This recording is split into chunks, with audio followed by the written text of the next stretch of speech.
এই যে সকালে এই যে সঙ্গীত প্রেমী দুইটা তরুণ আসছে, ওরা সেই শহীদ মিনারে বসে নিজেরা গান প্র্যাকটিস করতেছে।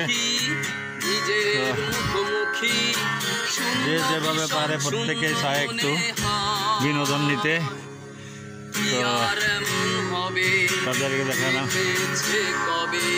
এটা সচেষ্টায় নিজেরাই শিল্পী হচ্ছে।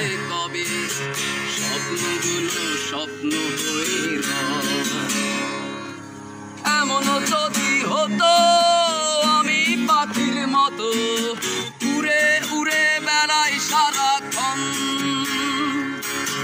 এমন যদি হতো আমি পাখির মতো